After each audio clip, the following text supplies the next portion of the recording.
Ayesha Wijenayake. I have raised 2 children. They are all adult children now.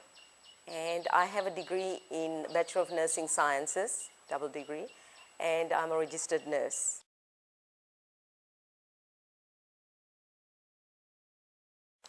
Now, one of the greatest practices in Sri Lanka is when someone comes and a child is 2 years or 3 years old, say, give that auntie a hug, give that uncle a hug, say goodbye.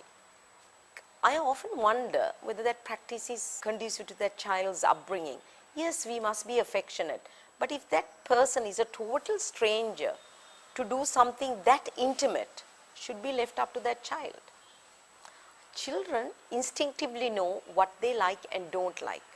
So for you, when they say, no, I'm not going to hug that auntie, I don't like that auntie, well, can we let them not like that auntie? Because they instinctively don't like them for some reason or the other. Perhaps you might find later on she's a horrible human being, and that child in her 2-year-old mind figured that out instinctively, whereas you did not know that. So this saying you have to kiss that auntie, you have to kiss that uncle, very personal, should leave that up to the child.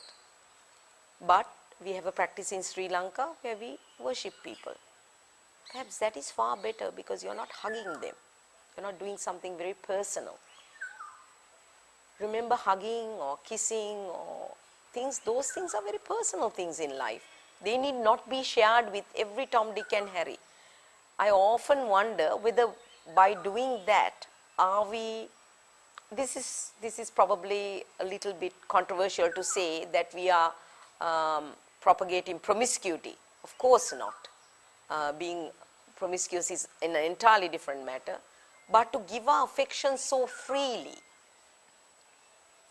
or forcibly, because Ammi is telling me to do it, we have to question that, whether we should in effect be doing that.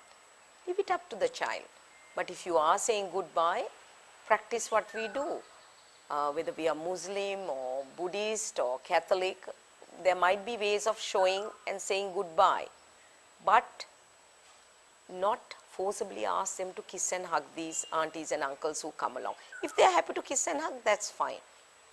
But don't force them to do it, because I don't think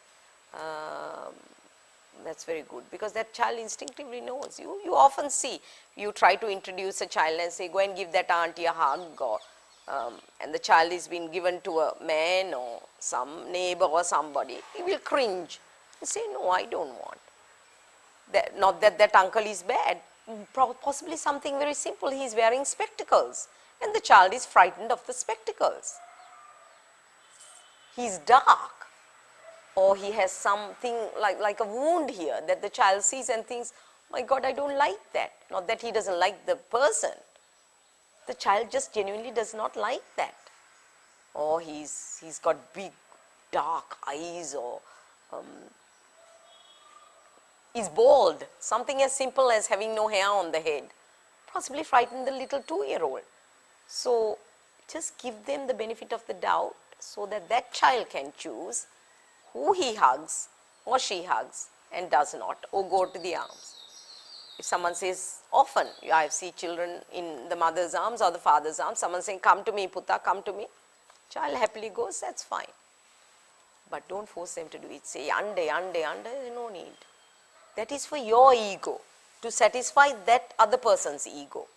We are not here to satisfy people's egos or to placate the mother's and father's ego. We are thinking about the child and what that child requires for a happy, secure upbringing.